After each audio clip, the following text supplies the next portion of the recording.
abubuwa guda hudu da za su iya hana ɗorewar tsagaita wuta tsakanin Iran da Amurka.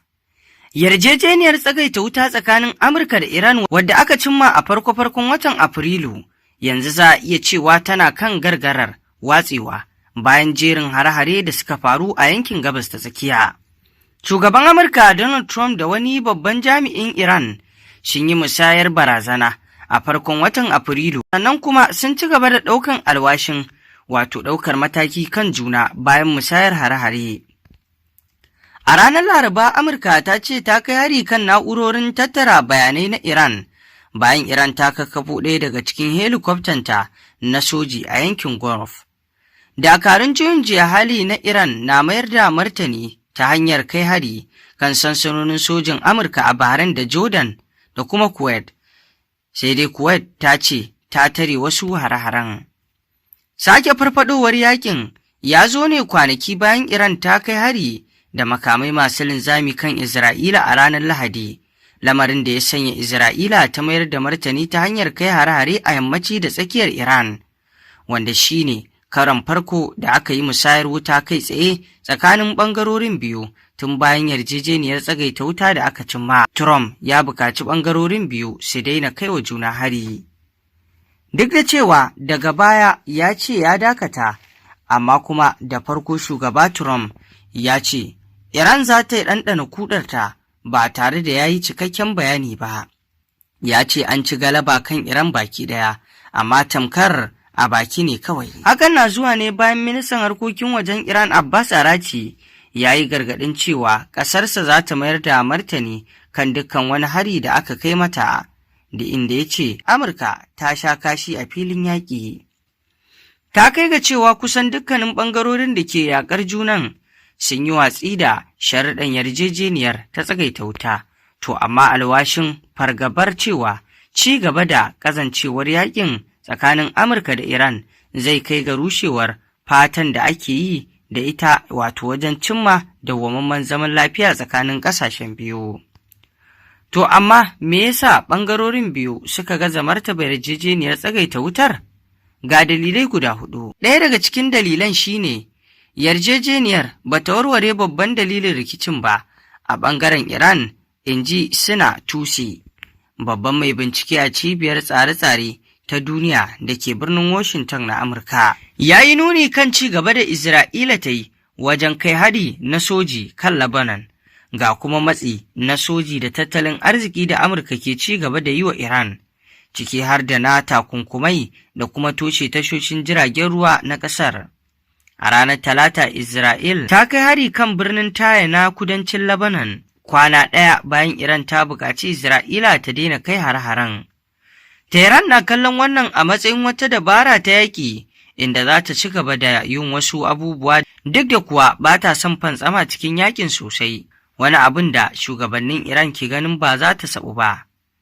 Ya ƙara da cewa Iran ta damu da cewa idan har Amurka ta ci gaba da kai hari irin wannan hare-hare kan ƙawayenta cikin sauƙi, to da alama za ta ci gaba da irin hakan, wani abin da zai zaizaye tasirin Iran a yankin a hankali. Masana kuma sun ce jagororin Iran na shan matsi kan cewa kada su amince da yarjejeniyar tsagaita wuta wadda za ta baiwa makiyanta dama ta fannonin soji da tattalin arziki, yayin da ita kuwa ke yin kafa-kafa. Dalili na biyu shine rawar da Isra'ila ke takawa. Masana na ganin cewa ayyukan Isra'ila sun ƙara dagula lamura a ƙoƙarin tabbatar da yarjejeniya. Isra'ila na da sha'awar ganin ba a cimma wata yarjejeniya da za ta bar Iran da sauran tasiri ba a yakin, in ji Dr. H.A. Hila, babban mai bincike a cibiyar Binik ta Amurka da ke Birtaniya, da yake bayyana Isra'ila a matsayin wadda za ta iya dagula lamura a yunkurin warware matsalar ta diflomasiyya. Suna tarwatsa duk wata yarjejeniya ba wai kawai don Amurka na ƙoƙari ta fannonin diflomasiyya. Suna tarwatsa duk wata yarjejeniya ba kawai don Amurka na ƙoƙari ta fannin diflomasiyya ba, sai dai saboda diflomasiyyar ta Amurka. Akwai muhawarori kan sauno Isra'ila ta kangarewa umarnin Donald Trump, wanda ya gargaɗe ta kan kada ta kai wa Iran hari a ranar Lahadi. Sai dai masana harkokin soji na cewa Isra'ila ba ta dogaro kacokan kan taimakon soji daga Amurka. A duk lokacin da aka samu wani babban rikici mai tsawo da Iran, babu tantamar cewa Isra'ila ba za ta iya yin yakin nan ita kaɗai ba. Kilisko, babban mai bincike a cibiyar nazarin harkokin tsaro da ke Isra'ila, kamar yadda ya shaidawa wato kamfanin labarai na Reuters. Wani masanin tarihin harkokin soji, Dani, ya ce babu wata yarjejeniya da za a kulla da Iran da za ta yi watsi da nata wato bukatun. Idan duk wata yarjejeniyar tsagaita wuta ta ci karo da manyan bukatun Isra'ila, Isra'ila za ta tuntsirar da ita. A wata tattaunawa ta wayar tarho da wato manema labarai, Trump ya musanta cewa Netanyahu ya bijire masa ta hanyar mayar da martani kan hare-haren Iran, duk kuwa da ya nemi wato a yi taka tsantsan. Sai na uku, sake dawo da yaƙi cikin dabara. Dalili na uku wato shine sake dawo da yaƙi cikin dabara, wanda hakan tamkar sake barkewar yaƙi ne cikin dabara a cikin tsagaita wutar.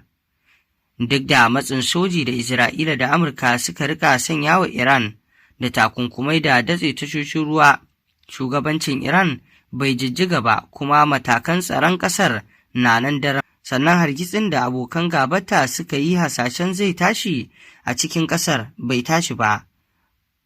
Masharhanta na ganin cewa wannan da alama wannan ya ƙarfafa juriyar Iran a maimakon ƙoƙarin kaucewa fito na fito. A yanzu ƙasar za ta ga cewa tana da ƙarfin jurewa duk wata takura, kuma a yanzu za ta iya shata mata wato sharuɗa.